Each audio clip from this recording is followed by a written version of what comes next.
Yeah. So, Yeah. Hey, Mriganka, morning. How are you thanks. doing? Good. How are you? Good morning. Thanks for Just having doing, me. doing really well. Mriganka, first of all, thank you so much for your time today. I'm centering our discussion today more on social impact, but we'll come to that. I'm just going to tell the audience a little bit about you before we get started. Uh, so, to everyone, Mriganka, is is someone who wears her heart on her sleeve, super passionate about social impact, humanitarian causes. I remember Mriganka once talking to me about why she's so passionate about this, and then I remember one statement that she had made: "I want to leave this world uh, making the smallest difference to at least one human being." And I think that statement really stood out from my short stint of knowing Mriganka at Capital Float. Uh, but I'll let Mriganka talk about her journey, what she's done over the years, how her career shaped up. So, Mriganka, over to you. You have great memory, Uttam. I mean, that sounds like something I feel, so I would have said that. So very impressed. Thanks for having me. My journey has been very unconventional, I guess, if you're looking at the typical product manager pool. Um, when I studied political science and psychology, so I don't have a technical background. And I always wanted to work in social impact, but Mhm. social impact is a very broad field to begin with, right? So I think I make this joke about my product journey, but I think across my sort of career journey to now, I have been trying to find product market fit for myself. So like, where can I make the best impact where I'm also growing, and there's a simultaneous sort of impact as well as like growth connect. Mhm. So when I started, I worked, across a range of social impact organizations, everything from the UN to large international NGOs to philanthropy organizations, and then social enterprises, which is the newest sort of structure. Yeah. Um, and I think in my latest, and can we can talk in more detail, but I think in my most recent sort of work in my social enterprise, I was working in Kenya, in Nairobi, working on clean energy financing, and that's really when I sort of got um, sold or interested or motivated to see how tech can actually enable social change, because I was kind of seeing it myself. Mhm. Um, and so, long story short, that sort of led me to move back to India and try to learn a little bit more about tech. And to be frank, I'm a self-proclaimed Luddite. Like, I'd say at least 3 years ago, I was like, explaining an app to me would be like explaining it to your mom, like maybe I was slightly better. Mhm. And so now I've had to really sort of immerse myself in the journey. But I think my goal of being in product management is to sort of learn how to build tech so that I can then go on to build more inclusive tech. Yeah. Like, that's sort of my goal: inclusive products, inclusive services. Amazing. When I reflect on why I brought you into Capital Float, I know our overlap was just three Yeah, months, unfortunately. exactly. Uh, it was primarily because at the end of the day, when you're building products, it's for people. Yeah, And connecting with people is all about psychology, right? yeah, It's empathy. It's about finding that connect. It's about understanding where human problems can be solved when building products. And I think that's a very core skill, right? I want to understand what challenges have you faced. What iterations have you done over a period of course, yeah. and how has your product journey evolved so far? Yeah, gosh, so many challenges, so many learnings. I'd say the last 3 years have been my steepest sort of learning curve Mhm. yet. Some of it has been a little bit scary and overwhelming at times, but I think mostly encouraging. To start with, I did not come from a technical background, right? So what I was actually doing in Nairobi is I was seconded to a bank by a small social enterprise, and we were building out their clean energy mobile loan. And Yeah, this was on a basic feature phone, so your Nokia phone, because it was for yeah, an extremely underserved audience. yeah, And what it did was uh, telecom uh, companies in Kenya revolutionized mobile money. Banks yeah. decided they had to catch up. Banks Mhm. then partnered with telecom companies to introduce SIM cards on which users could then access. these loan facilities on like a basic SDK and a basic USD, right? Yeah. So essentially, this was an equity bank partnered with Airtel to introduce Equitel. Those Mhm. bank customers had an Equitel SIM card. They Mhm. could essentially go to their SIM toolkit, click on loans, get loans, see a list of clean energy products ranging from a clean cook stove to a solar lantern to at a higher end a solar powered TV. Um, Interesting. they Yeah. could check their credit limit that they had available for them by the bank, their credit score, and Mhm. then they would be approved for the loan. And then the money would actually be transferred to the merchant, and they could go to the merchant and pick up the product, right? Yeah. Um, was very, very cool. And it introduced me to product management for sure. Mhm. Yeah. But what I was doing was a little bit more of operations. I was actually more on the clean energy side of it. Mhm. I was doing some degree of project management and some degree of product management with the bank's tech team, right? That I Sure. had zero sort of ownership Sure. or like Or influence control. power over at all. Um, but to me, what was very powerful was seeing an 80-year-old grandmother in Mm. rural Kenya who lived maybe 3 to 4 hours from the nearest bank branch, Mm. Mm. sit with one of our energy agents who are also sort of local community members that we've Yeah. hired, go through a feature phone and make the decision for her family to Yeah. buy a clean cook stove, which means less pollution, less smoke inhalation, less chances of young children getting burned. Mm. And that agency that a woman could have and that dignity that a woman could have to be able to do that without having to walk into a very Mm. male dominated bank branch, Sure. read papers that are hard to understand was very empowering for me to see. Sure. Right. And I was like, okay, I want to learn more about how to Mm. do this. I Mm. certainly don't think all the products that we have out there are inclusive enough even Sure. today. But, India, at that point, you were reading so much about UPI and Aadhaar. And I think when you read it from an academic standpoint, it sounds Mm. even more wow because you're like, wow, this is really reaching everywhere. Right. Yeah. Yeah. So I applied to Capital Float. Um, Mm. and sort of came here. But and I think that's where my challenges began. I Mm. thought I knew. I was like, okay, I've seen this done. How hard can it be? It's Yeah. actually really hard. Mm. And I think coming into a fintech, you also require domain knowledge and tech knowledge, both Mm. of which I'd say at that point sorely lacking in. Mhm. And I think when I started Capital Float, I had all the passion and the intent, but Mm. I certainly, it was at that spot where things were moving very rapidly at Capital Float. So it's not Yeah. like I had the luxury to sit down and Mm. say, how do I build this B2B Yeah. line of credit with Amazon, right? I just needed to know. I needed to know soft credit score, hard Mm. credit score, what are Yeah. the tools required, how do you make it a faster onboarding Mm. journey? Yeah. And like now I'm saying these words, Totally. but back Yeah. then I was just like, what does this mean? Like I had Yeah. no idea. I was Mm. still trying to learn what an API was, and I was still making Anurag, the engineer on my team, Mm. sort of read through my emails to other tech points of contact and Mm. actually verify if this made sense or not, right? Yeah. So Yeah. that was very overwhelming. I think in retrospect, maybe I should have taken a month, done a few courses, done like read up a lot more. But I've always been this Mm. person who's like, oh, I want to learn on the job. Like, let me just get started now. Yeah. In this case, that probably was a decision that I should have taken a little bit more slowly. So I think to start with just domain and tech knowledge, because Mm. it gives you some confidence. And I think when you're in a pool of other product managers who do come with that, Sure. whether you built it or not, then it doesn't give you much of a standing, right? So you're coming in as a new person, you want to prove yourself, you're already coming in from this weird background, having Sure. done random stuff in Africa, and Mm. they're all like, who are you? And then Yeah. I think that was a lot of like I had to face a lot of that at Capital Float, which of course Mm. made me tougher. I Yeah. think that has continued through my product journey as well, because not a lot of people pivot careers at the age of 28, 29, 30.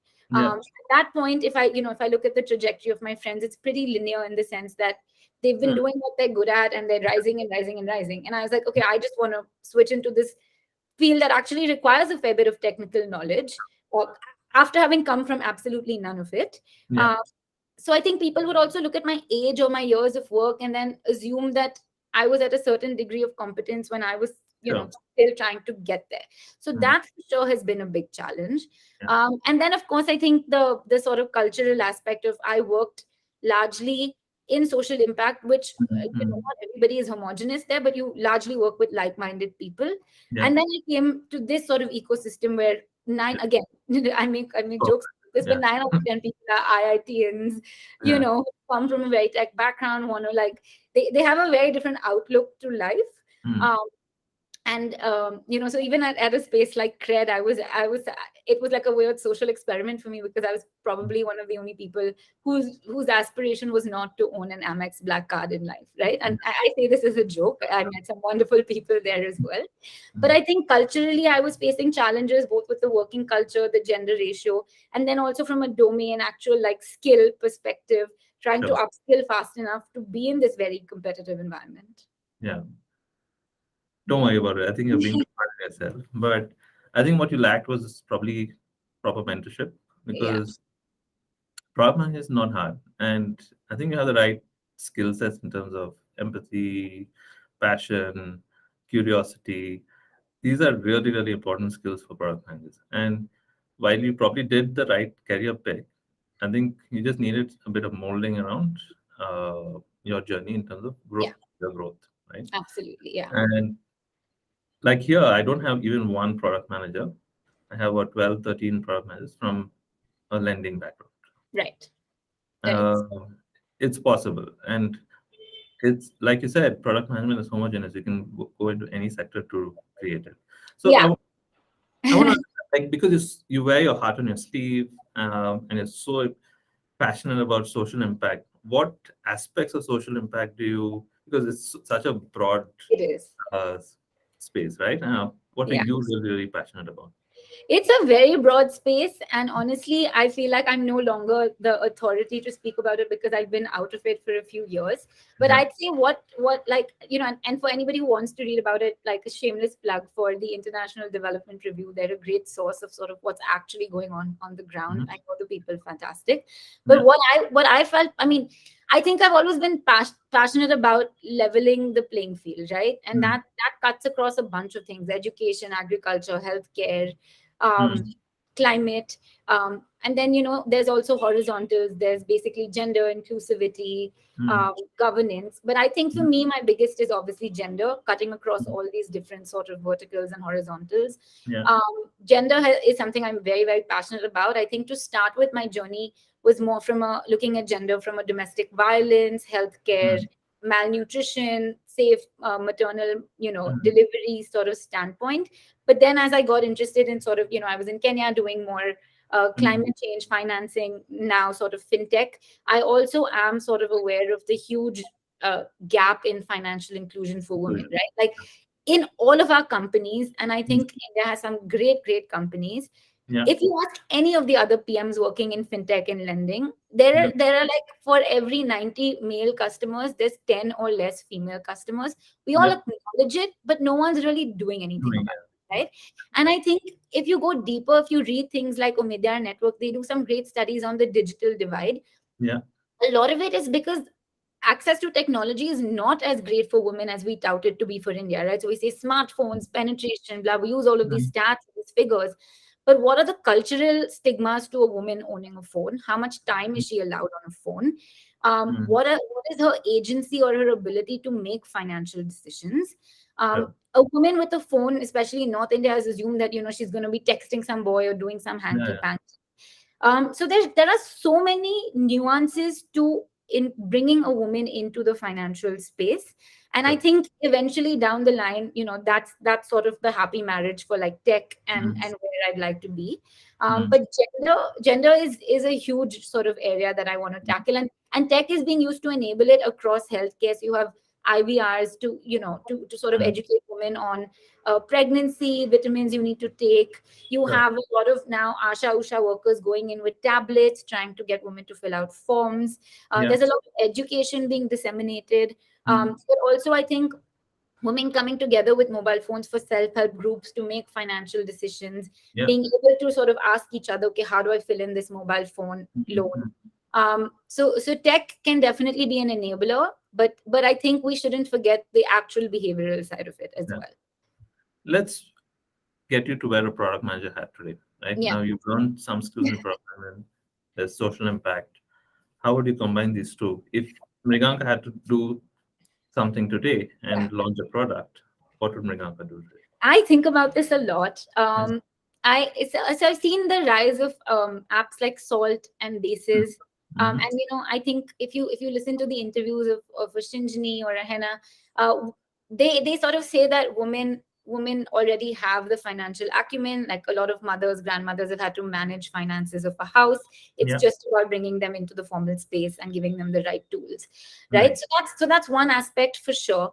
Mm-hmm. Um, I think the other aspect of it, if I had to think about it, and I still definitely want to work on more rural and more underserved populations. But I think even if I consider the low hanging fruit to tackle, if I look at myself, if I look at friends like around me, not Sure. all of them, but I think finance has not been made interesting to us. Okay. Sure. Like my dad invests in the stock market. Mm-hmm. I've never been, I hate to say this, I hate that I'm the stereotype of the woman who's not interested in this. But Mm-hmm. there are many other things I'd rather do with my time, like, read and sort of do other Sure. things than like figure out the stock market. And I'm sure if half the population or more is doing it, it's not that Mm-hmm. hard. But I Yeah. think the problem is it's not been made interesting to us. And a lot of my friends don't have the same kind of drive. And I wouldn't say my friends, it's just women. I feel like men, when they look at their career growth, they're like, I want to achieve all of these, but I also want to make shit tons of money. And I just feel like I've not like I feel like women want to have, like, I want to be able to travel, I want to go abroad, meet my friends, be able to live a lifestyle. But my goal has never been able to make a shit ton of money. So then I'm not looking at my money as how do I make that wealth grow, Mm. or how do I make that multiply. And Probably I is that because of conditioning. yeah, but and a lot of times these decisions have been handed out, or we depend on other people. We were talking to a user the other day, Mm-hmm. and of course slightly different socioeconomic background, but we were asking her if she uses a credit card. And she very simply, like, in proper conversation, she wasn't trying to be funny or anything, she was like, no. And we said, why? And she's like, because I have a husband. And Mm-hmm. we laughed a little bit, but it's also extremely sad, right? And I think making, like, I think the reason I've also wanted to push myself out of my comfort zone and be in this fintech space is because of my own lackings and my own ability to sort of Mm-hmm. grasp this and do well. So I'd say, if I wanted to mar it, I think, of course, there's huge amounts of social impact, but one would just be, how do I crack this problem of making this more interesting Mm. to even very well educated urban women. Yeah. So I think you're going on the path of financial education, first of all. Yeah, education, or like ways for them to try and fail, like do it in sort of a staging environment, give them an experiment, like a Mm. monopoly game. Like, if you can hack it on monopoly, then you get more I think confidence is a huge thing, right? This seems scary. I don't have so much money to risk into a market, but if I can do it in a dummy environment as a Mm. game, then maybe I'd be confident enough to try it for real. Can refer to you a startup offline in terms of who's doing something in gamification of financial education. Oh, Probably awesome. Yeah, interesting for you to have. yeah. Okay. I want to understand from your perspective, because now you got exposed to a little bit of tech, you got Yeah, exposed to uh, product. Where does your passion lie? How do you want to see your career grow? How would you, like, twofold question? How would you get people interested or passionate about social impact? Try and leverage technology to yeah. better. So I think even if we don't even go to social impact, I think Mm. I've seen a lot of cultural differences in how Mm. India approaches product and perhaps the West. And I've never worked as a product manager in the West. So this is only coming from what I read or my Sure. perception and speaking to a few people. But Mm. I think in the West, we're more open to, I think, an approach that you've had, non-technical product managers, because they are able to bring a more generalist skill set, which is also something that you need, and a more diverse set of experiences that can help then cross pollinate, right? So something that stood out to me a lot when I was working with Branch is we were basically trying to integrate Branch with WhatsApp to be able to communicate with our users via WhatsApp, right? Um, the way that my India team wanted to position the consent box versus the way that my US team wanted to position the consent box was Food for. drastically different. In India, it's about hacking, getting more people to sign on so that more people get WhatsApp messages. Yeah. Let's look at metrics. Let's make this grow Yeah. exponentially. Let's not be so concerned about the user. Again, I'm making a Mm. broad Sure. generalization. But in India, they were like, okay, just default auto populated, put it in this one tiny line of text under the phone Mm. number. They have automatically signed on. We can then blast everyone with WhatsApp. Yeah. With my US head of product, he was like, no, no, this needs to be an entirely separate screen. The user needs to be aware of what they are consenting to. We Yeah. don't want to spam them with messages. And I Yeah. feel like this one example is sort of a generalization of where Mm. product management is in India today versus what I would like to bring to product management in India today, which is really being Mm. user first, right? Mm. And user ethics, tech ethics, actually informing them of what they are signing up for. Mm. I think it's great. I think to some degree, users, there's that whole um, sort of train of thought of users don't really know what they Sure. want. They Yeah. ask for anything and everything. So product Mm. people have to sort of build for what we think works for them. Design streams Yeah. of thought also think that. That's great, but that comes with a responsibility, right? Yeah. Like the least you can do is let them be informed, Yeah. have that, have some degree of tech ethics. I don't think it's great in the West. Like look at Meta, Yeah. look at Facebook and all of that. So I'm not saying we're lacking in comparison, but I certainly think there's a more inherent Yeah. focus on putting the user first there. That's Yeah. coming. I think India has largely been like, yaar ye metric ko dekho, isko Yeah. hack karo, growth Yeah. hacking. And I think that needs to change. Yeah. I think also depends on the stage of the company, depends Yeah. on where what segment of users you're going after. I think there's a bit of a trade-off, but I hear you. I think there's a fine line between hacking and doing things that is right for a customer, which Yeah. with Yeah. high levels of integrity. So I Yeah. think Exactly. That's the I would word. I would take away that point Yeah. from you. Yeah. Yeah. Yeah. Uh, I know you've done various products over the past 3 years. Have you done anything that you want to talk about, which for you was a really, really proud moment, where there's impact? Maybe there could be a social element to it. Maybe there's no social element. But we'll leave. I want to just focus on impact. I'd say in my last 3 years, not nothing that like I've done. I don't think I've done a fantastic job with building out anything with capital float. Our sort of B2B line was sort of shut. With Cred, I had an interesting problem statement that I enjoyed working on. They've unfortunately sunsetted the product now, but Yeah. it was basically trying to get more people to consume their financial statements. So could we put that in, let's say, an Instagram stories like format, make boring financial data more consumable? That was an Right. interesting problem statement for sure. But Cred doesn't have the DAOs as and the same sort of consumption as Instagram does. So Sure. that perhaps was not an apples to apples.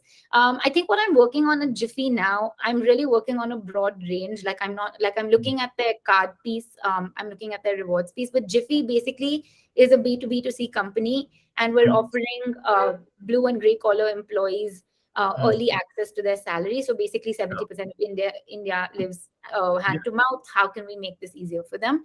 Mm. I like that a lot because it's a bit of a systemic solution to a problem, right? It requires a lot of educating companies and corporates to prioritize employee well-being, as well as, of course, allowing employees to take the ownership. But I think if you look at a lot of fintech apps today Mm. that are these quick loans, the Yeah. ownership is on the consumer to repay, right? Yeah. Yeah. I think here, especially since the pandemic, now that mental well-being, employee well-being is being prioritized, their Yeah. real financial needs are being acknowledged. People Mm. have had major medical emergencies. I think while we're still building out very sort of basic Mm. financial products in that it's a card, there'll be that we'll have a savings product. Yeah. I think we really are at Jiffy approaching it with the mindset of user first, Yeah. and also then because it has their corporate backing, there's an inherent element of trust, and Right. because the corporate has even signed on to care enough about their user to sort of Mm. integrate with us. Mm. It shows that there is some intent to safeguard, and I Sure. think that makes me very excited. So Is basically, this being built primarily for India? Sorry, I'm not aware of Jiffy. yeah. So it's called earned wage access. It's a concept that's very big in mature markets. It's Sure. coming to South Asia, Southeast Asia, the African region, Sure. um, and it basically allows people to take their own hard-earned money in Mm. their time free of cost. Before the paycheck period, right? So let's say in the middle of the month you've had a financial shortfall. Can you take what you've earned so far to kind of plug that, and then you get paid the remainder of your salary, and the company pays us back? Mm-hmm. I really enjoy this model, and I also really enjoy the way the founders are looking at it. Right. Yeah. So I have a very specific question. In Kenya, Yeah. first of all, why did you pick Kenya? And second, when you were at Kenya in a social structure, social impact structure, when you move to a corporate structure, What changed? Like, what did Mriganka gain? What did Mriganka lose? I gained a little bit more salary. No, I'm kidding.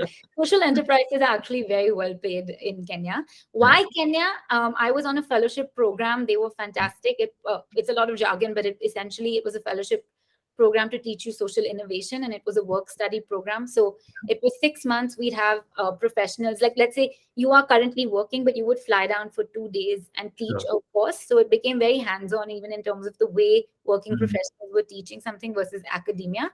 And then Nice. we were put at an organization of our choice, and I was actually working in a primary preventive healthcare clinic in a slum in Nairobi. I saw Sure. a lot of kids coming in with burn injuries, upper respiratory throat tract injuries.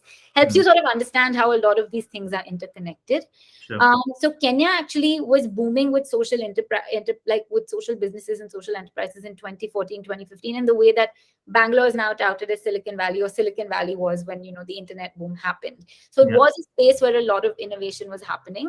Mhm. Um, I thought 6 months of my life can't hurt. I'm trying to figure out what else I want to do. I ended up Mhm. falling in love with it. I ended up being there for 4 years, best Nice. 4 years of my life. Nice. Um, what are the differences between a non-profit or a social enterprise and a corporate? Like I said, obviously, I think here, I mean, in just tech, you earn a little bit more. I'd say for some social enterprises now, because a lot of them are also doing this, Mm. micro lending and all of that. So it's kind of similar salary wise. Mm. I'd say the one thing that I already sort of touched on is values. A lot of Mhm. people who are doing that are coming. Obviously, everybody's not the same person, but they're coming from some sort of shared understanding of, Yeah. I want to level the playing field. I want to reduce inequality. How do we sort of tackle it? Yeah. Here, I think some of that awareness needs to be built. I Mhm. don't think there's much difference in terms of hours or anything. I think it's really a terrible cliche that people in nonprofit don't work hard or don't work as much. Or I used to get a lot of old ladkiyon ka career area here, and it was very, very frustrating. Um, I think obviously the fundraising is far easier for Mm. this startup tech corporate versus Yeah. the Yeah. NGO space, right? That's very donor driven, and Yeah. unfortunately, that comes with a fair bit of strings. Yeah. So even though your area of expertise is this, if a donor says, "I want you to try this," you kind of Yeah. feel compelled to broaden that area. So I Yeah. think unfortunately that, and then there's a lot of stigma about paying people well in the Yeah. nonprofit space, which is very, very stupid, right? Like Yeah. Yeah. people like, if you're in fact, I would say they're probably tackling far, far harder problems that don't see linear change in the way that we do, right? It's such an incremental space. You take 2 steps forward, you take 2 steps back. And Yeah. I think there's been a lot of flack about paying people well in that space, which Mm. which is a very big deterrent to young people working in that space, and also one of the reasons that I had to sort of at some point say, okay, I need to do this for a few years. I need to upskill so Yeah. that should I need to, I'm able to work in a Yeah. company that pays me well, because I don't have the financial leeway to live Mm. the life I want and sustain on that, right? Like there was only Yeah. so much that I could fall back on my At the end parents of the for. day, the money that you earn is your freedom, right? Yeah, Freedom to. exactly. And Yeah. I do have friends, and I do want to, Yeah. nothing super extravagant. I don't want to take a private jet somewhere, but I want to be able to travel. Sure. So I understand. yeah, yeah, Uh, what's your? I mean, we've spoken a lot on product yeah. management. We've spoken a lot on social impact. Let's talk about Mriganka. What's your philosophy to life? What's your uh, I would say, what's the mark that you want to leave on your journey that you're on? Yeah. Philosophy to life, honestly, still Mm. figuring it out. I can't Mm. have anything figured out. I think what I've tried to do is move Mm. out of my comfort zone as often Yeah. as I can, whether geographically, whether career wise, whether you know. I think that's been helpful.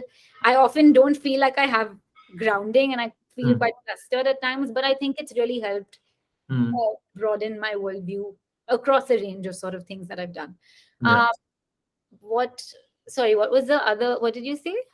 What's your what's the mark that you want to leave in Path this? I want to leave. Mm. I've grappled with a lot of people wanting to create impact at scale. In fact, that Mm. was sort of the mantra of one of the organizations I've worked at. Mhm. I think, yes, you should think big, and scale is great. Yeah. But I think I stay consistent to what I had told you. I think having a deeper impact on one life or a few lives is Yeah. still something that like matters to me a Mm. lot. And now that I have my dog, that's Mm. widened to even animal lives in such a big Yeah. way. Um, Yeah. but yeah, I think that's consistent. I don't know what the best way I can make that impact is. I'm still trying to figure that out. Yeah. Um, but yeah, You'll find your ikigai. Don't worry. Be on yeah, that journey. I'm yeah. think you'll find it. No worry. We're so privileged. I think how can you? I don't understand people who don't want that impact inherent to what they do. True. Understand. Brings me to my next question. I know you're a dog lover. Yeah. You have one dog. What does it mean to be a dog lover, and what more beyond dogs? What does Mriganka love? Nothing more beyond dogs, unfortunately, because my dog has been an edge case in the last few months or even year, with his health. But that has expanded my world to like a whole. Like I joke with my vet that I'm basically a pseudo vet now, which is not Mm, true. But yeah, I think there's a lot to understand even within canine health, within canine behavior. And then even if you've always been an animal lover like I have, this is mm, my first pet. I've never kept a plant alive before this. And mm. it has been life changing, Yeah, yeah. both in good ways and bad. Like a lot of my mobility is restricted now. I feel like a single mom. Sometimes I'm like, oh my God, what did I do? Like Mm, in the past, I could say I'm moving to Kenya tomorrow. Now I can't even go down for a walk with the same sort of right. freedom. Yeah. Um, but it is also you have two dogs. It's the best thing in the world. They have like I think Tamu is my whole world for some time now, and Yeah.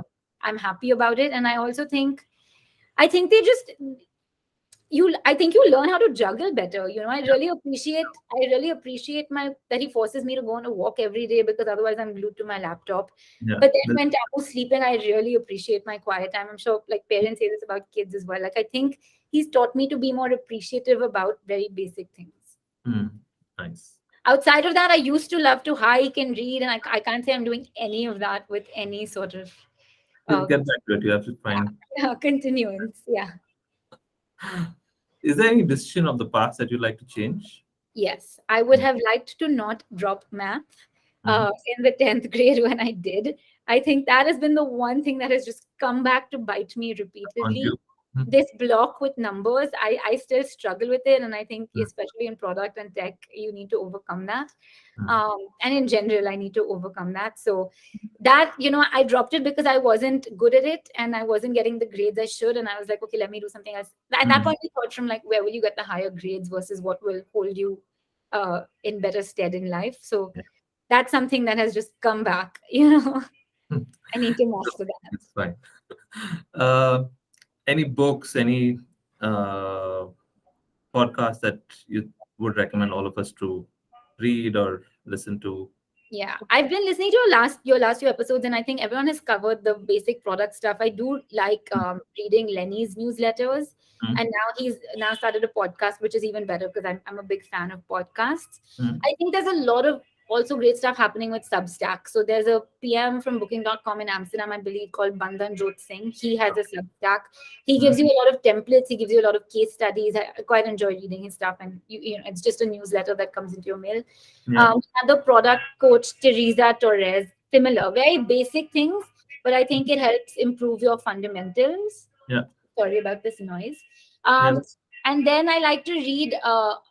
It's not necessarily product related, but it's called Rest of World. It's an online newsletter Mm, that actually talks about how global tech is consumed in across the world, especially developing countries. sure. So this is really fun because um, they actually tell you how your tech is being used, right? So, like for Got it. example, fun example would be they spoke about this Kenyan and Nigerian lending Mm, app called Okash, and their sort of collection mechanism would be to send everybody in your contact book a message if you've not repaid. It's yeah, crazy. I'm not saying we should do that, but it yeah. really talks about how tech is actually being used on the ground, and I think that that's a very important thing to understand. Nice. Any quotes that you would want to leave us with? Yeah, I have two. They're both small. They're both short. So I'll tell Mm, you both. There's one by Arundhati Roy, since we've been talking about social impact, and she yeah. says there's no such thing as the voiceless. Mm-hmm. There's only the deliberately unheard and the preferably silenced. And I think that's been very powerful for me. Right? We Yeah, talk about being the voice of the voiceless, yeah, but like who's creating that imbalance. yeah, And then there's another one by Walt Whitman, and I like this because I think it just explains all my randomness in one quote, yeah. which is do I contradict myself? Mm, Yes, well, I contradict myself. I am large and I contain multitudes. And I think it speaks to, like you said, like people have phases in their life where, yeah, you're passionate about one thing, you learn something, you do something else. There's Yeah. no real pressure to sort of be on one straight Journey. trajectory. One. And that's, yeah, I think that helps me feel better about all the random streams that I've taken in life. Great. Yeah. Mriganka, first of all, thank you so much for your time. Thanks for sharing this knowledge. Really Sure. appreciate it.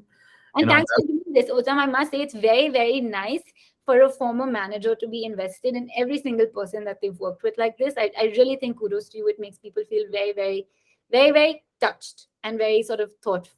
I hope so. But it's also my opportunity to reconnect with everybody Yeah. and see what journey they've been on, what they've been doing, understand them also better because our paths crossed only for 3 months Yeah. and we've really not spent any time. Yeah. So I just wanted to pick your brains a little bit more. No, And thanks I've for been following a little bit here and there about things that you've been really passionate about. yeah. I want you to continue down the path where I know you had a voice on Kashmir, you had a voice on Kavan Park most recently. Yeah. Continue. I think voices should be heard. And like I started this session saying, you wear your heart on your sleeve, go down that path. Thank you. Thanks, Uttam. Thanks And for the bring up time. the answer. Bye. Have a good day. You too. Bye.